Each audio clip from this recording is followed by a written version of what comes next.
subenfriamiento necesitamos tener la lectura de la presión aquí en la línea líquida y también la temperatura de la línea líquida. Hola amigos y amigas, en esta ocasión les vengo a hablar sobre el subenfriamiento en un sistema de refrigeración. ¿Qué es tan importante es el subenfriamiento en un sistema de refrigeración? ¿Para qué utilizamos el subenfriamiento? Y al final les tengo un video chequeando el subenfriamiento en una unidad de aire acondicionado. Espero que lo disfruten. Como siempre, si les gusta, denle a me gusta, compartan el video, suscríbanse, comenten debajo de donde nos siguen, también activen la campanita si YouTube lo dejan saber cada vez que suba un video nuevo y así son de los primeros en ver el video. Muchas gracias, espero que lo disfruten. Vamos allá. El subenfriamiento es cuando un líquido es enfriado por debajo de su temperatura de condensación. En un sistema de refrigeración obtenemos el subenfriamiento en el condensador. Existen dos tipos de subenfriamiento. Está el subenfriamiento a la salida del condensador y también está el subenfriamiento total, que es el que se mide a la llegada a la válvula de expansión. En el condensador, el refrigerante pasa por tres diferentes fases: la fase de desobrecalentamiento, fase de condensación y también la fase del subenfriamiento. La primera fase, a la salida del compresor, el compresor descarga el refrigerante 100% vapor sobrecalentado. Como podemos ver aquí, el 278 psi es la presión de descarga a la salida del compresor. Cuando vamos a una tabla de relación presión-temperatura, 278 psi con refrigerante R22 equivale a una temperatura de condensación de 125 grados Fahrenheit. Pero cuando chequeamos con el termómetro, la temperatura actual del refrigerante es de 175 grados Fahrenheit, lo que nos da un sobrecalentamiento de 50 grados de diferencia. Entonces ese refrigerante está a 50 grados Fahrenheit sobrecalentado. Entonces este refrigerante llega al condensador y al llegar al condensador se le empieza a extraer calor. Cuando se empieza a extraer el calor comienza lo que se conoce como desobrecalentamiento, la fase de desobrecalentamiento, y se les sigue extrayendo el calor hasta que llega a la temperatura de condensación, que es de 125 grados Fahrenheit. Cuando ya llega a la temperatura de condensación, empieza lo que es la fase de condensación. Se le sigue trayendo más calor al refrigerante y el refrigerante va pasando de vapor a líquido, condensándose hasta que ya alcanza a estar 100% condensado, 100% líquido, y se le sigue trayendo más calor en la última parte del condensador, y esto va a reflejar un cambio en la temperatura del refrigerante. Este cambio en la temperatura del refrigerante es lo que se conoce como subenfriamiento. La diferencia entre la temperatura de condensación, que es de 125 grados Fahrenheit, y los 115 grados Fahrenheit que estamos leyendo en el termómetro a la salida del condensador, esa diferencia es lo que se conoce como el subenfriamiento. En este ejemplo, 125 grados de temperatura de condensación menos 115 grados Fahrenheit, que fue la temperatura actual a la salida del condensador, nos da 10 grados Fahrenheit de subenfriamiento. El subenfriamiento es súper importante en un sistema de refrigeración, ya que regularmente tenemos una caída de presión desde la salida del condensador hasta llegar al dispositivo de dosificación, ya sea una válvula de expansión, un pistón o un tubo capilar. Esta caída de presión va a depender de qué tan larga es la tubería entre el evaporador y el condensador. Esta caída de presión puede provocar lo que se conoce como evaporación instantánea, o en inglés como flash gas, que no es más que una parte de refrigerante en la línea líquida pasa de estar líquido y se evapora, ya que la presión cae, también con ella también cae la temperatura de condensación, y si la temperatura del refrigerante no está muy por debajo de esa temperatura de condensación, entonces una parte del refrigerante empezará a evaporarse. Cuando pasa esto provoca mucho problema en un sistema de refrigeración, ya que los dispositivos de dosificación en los sistemas de refrigeración no están diseñados para trabajar correctamente cuando no está recibiendo una columna completa de líquido. Cuando hay un poco de refrigerante en estado vapor, que hay refrigerante burbujeando a la llegada al dispositivo de dosificación, especialmente en la válvula de expansión, esta válvula de expansión responde erráticamente y puede causar problemas en el sistema. También, al tener refrigerante en estado vapor a la entrada del dispositivo de dosificación, también tendremos un porcentaje mucho mayor de refrigerante refrigerante en estado vapor y menos líquido entrando al evaporador. Al tener menos líquido entrando al evaporador, entonces tendremos una reducción en lo que es el calor latente que puede absorber el refrigerante en el evaporador, afectando así la eficiencia del equipo. En la mayoría de los sistemas de refrigeración, su enfriamiento recomendado es de 10 grados Fahrenheit,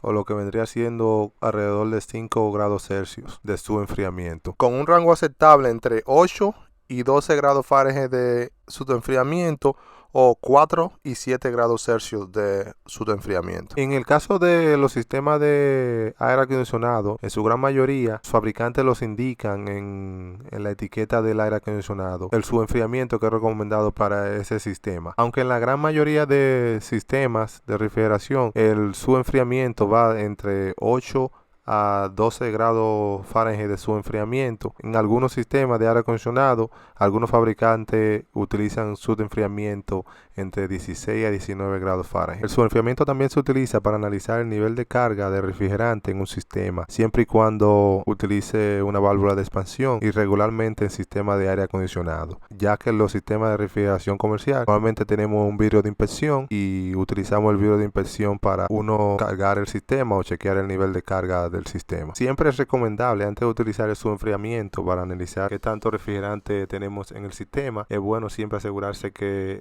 tanto el evaporador como el condensador esté limpio, que los abanicos también estén moviendo suficiente aire a través del condensador y del evaporador. También asegurarnos que la lectura del enfriamiento no está siendo afectado por otro problema en el sistema, ya sea obstrucción en el filtro de la línea líquida, una válvula de expansión muy grande o muy pequeña para el sistema, o una válvula de expansión quedándose cerrada o quedándose abierta, un tubo capilar tapado y otras causas que pueden afectar el enfriamiento.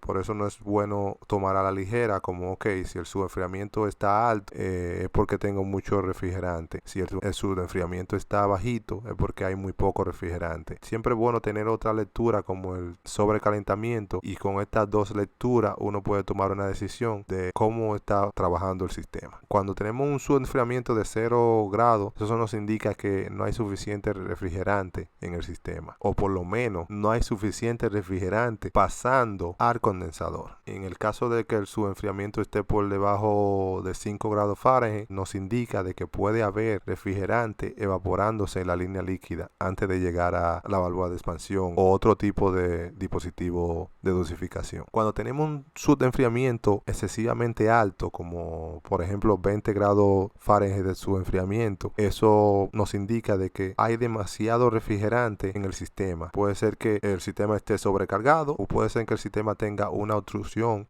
ya sea en el filtro o la línea líquida doblada, o válvula de expansión quedándose cerrada. Le vamos a chequear el enfriamiento a este equipo. Para el enfriamiento necesitamos tener la lectura de la presión aquí en la línea líquida, y también la temperatura de la línea líquida. Con la presión de la línea líquida vamos a obtener, cuando tenemos la presión de la línea líquida por medio de una tabla de relación presión-temperatura con el refrigerante que estamos utilizando, obtenemos la temperatura de condensación o de saturación, y chequeando con un termómetro la temperatura de la línea líquida, entonces la diferencia entre la temperatura de saturación o temperatura de condensación y la temperatura de la línea líquida, la que estamos chequeando por medio del termómetro, entonces eso nos da lo que es el enfriamiento. Entonces aquí voy a chequear la presión de condensación, y aquí voy a chequear con un termómetro, un clamp que chequea la temperatura, este aquí que tengo. Con este voy a chequear la temperatura de la línea líquida, y con este que tengo aquí es un manómetro digital, voy a chequear la presión de condensación. En el caso de que estén utilizando un manómetro mecánico tradicional, se conecta aquí, o tenemos la presión. Cuando utilizamos manómetros tradicionales, aquí entonces tenemos regularmente, en la mayoría de los manómetros tenemos la presión En la parte de afuera podemos ver aquí, estos números que vemos aquí pertenecen a la presión. Por ejemplo, que estemos leyendo aquí donde marqué, como podemos ver aquí, pertenece a 200 PSI. La presión aquí sería 200 PSI. Entonces, cuando vamos hacia adentro, vemos que tenemos diferentes colores, los cuales representan cada refrigerante. El color rosado representa el refrigerante 410A. El color mamey o anaranjado representa el refrigerante 404A. El color verde representa el refrigerante R22. Por ejemplo, con refrigerante 410A, una presión de 200 PSI, tendríamos alrededor de 70 grados Fahrenheit de temperatura de saturación, de condensación.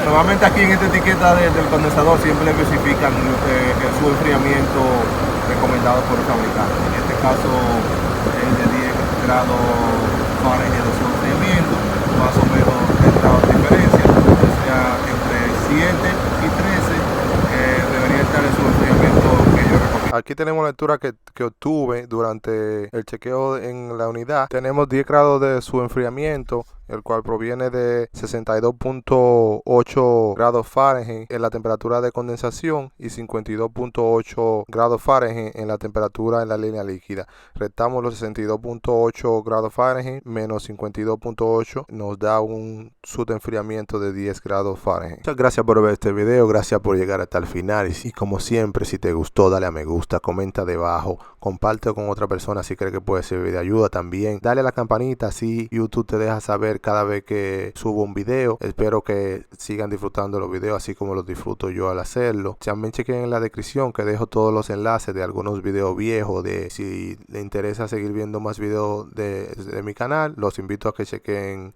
en la descripción y ahí están todos los enlaces. También hay enlaces de algunos libros, enlaces de artículos en internet relacionados con el video, también enlaces de algunas herramientas que utilizo en el video. Si le interesa comprar algo de esto por medio de los enlaces, puede comprarlo en Amazon y Amazon aportaría un pequeño porcentaje al canal. Muchas gracias y nos vemos en la próxima.